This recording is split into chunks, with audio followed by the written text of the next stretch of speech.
Welcome back to Ringside Report. We back. We've been gone, but I mean, the game is heating up. They couldn't be without us, and so we're back. We got my man Lev here. We got me. Shoyan. Exactly. The man. Anyway, so today we're going to be starting our new weekly segment, Triple Jab. 3 topics for the week, 60 seconds per.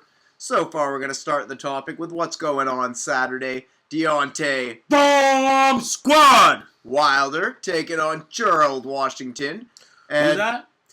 Washington. I remember, like, when I mentioned it, you Googled Deontay Wilder vs. And we were hoping to get the first name of Washington, but instead we got... Probably George Washington? No. We got Deontay Wilder versus Fury, ? Deontay Wilder versus Chris Arreola. Yeah. And Deontay Wilder versus the last other fella you fought, the big... Anyway, not important. Washington was not on the list. But now he's going to get to put his name on the list, or hopefully not on Deontay's next list, on Saturday when he faces him. We're going to start the clock with 60 seconds. Let's talk about Deontay Wilder taking on Gerald Washington. Let's go. So what do we got to say about Deontay versus Washington? I got a lot of things to say about Deontay, but I don't know about this Washington. Like I said. To be fair, he was a late replacement. I mean, yeah, I guess so. I mean, you got to get in when you fit in, right? Well, to be fair, yeah, an undefeated in 19 fights, 18-0-1 when you look at his record. Unfortunately, yeah, it has been undercard material, but to his credit, he has a title shot now for the WBC. I'm going to have to say that Deontay, should the injuries not affect him, we're going to see a clean knockout, hopefully mid to late rounds. But should we see some of the injuries that have accumulated over the past couple fights turn in, we can see something interesting. And that's just what's so compelling about Deontay's story now. We know he wants to unify the belts. He's been very vocal about saying the time is now. There are injuries involved. Your thoughts? Honestly, I'm actually going to give it to Washington. I think with the layoff, Deontay hasn't really fought anybody. That hit the clock. So Deontay hasn't fought anybody. I think it's going to last about 9 rounds, and then Deontay is finally going to beat him up enough to where he ends the fight. Fair enough. That was cool assessment. Of course, we're going to have to see coming up.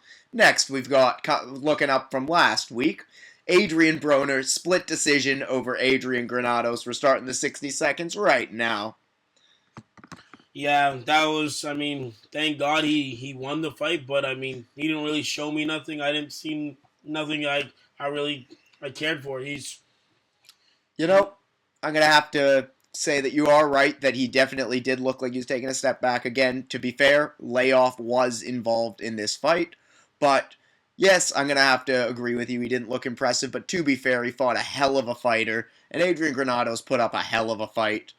And what are your thoughts on that? Just looking back on both of them moving forward, what are we going to see from Adrien Broner? It was a split decision, but I'm going to have to say, credit to Broner. I believe he did win the fight. Not heartbreaking if it would have been a draw, but he did win in my mind. Your thoughts, Shoy? He's lucky he's in Cincinnati. He's lucky he's an Al Heyman fighter, and that's all I got to say about that whole thing. He's embarrassing. All you got to say. All right. Well, I think that pretty much wraps it up. I believe the time will be hitting that pretty soon. And that was, there it is, 60 seconds on Broner and Granados. Lastly, moving into our final topic today, we're going to have to take it away. We're moving back to Deontay Wilder. Does he want to unify? Of course he wants to. Are we going to see it in 2017? Does he unify with either the winner of Klitschko and Joshua or Joseph Parker? Let's start it with you, Shoy.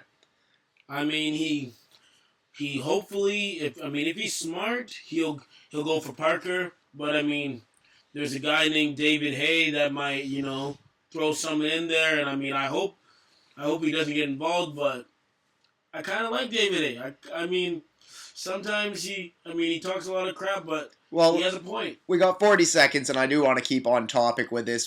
To David Haye, yes, he is definitely going to try and put his word in for both of the champions that Deontay's going to be trying to target. WBO Parker, IBF WBA winner of Klitschko Joshua. Needless to say, though, as far as this goes with Wilder, I would definitely have to say that the time is now, like he said, and he will definitely have to try and unify. If that has to be a fight with Joseph Parker in the States for less money, that would be alright for him. I know he wants to move it forward, but I know the big money fight is the Klitschko-Joshua winner. That's what he's going to want to go for.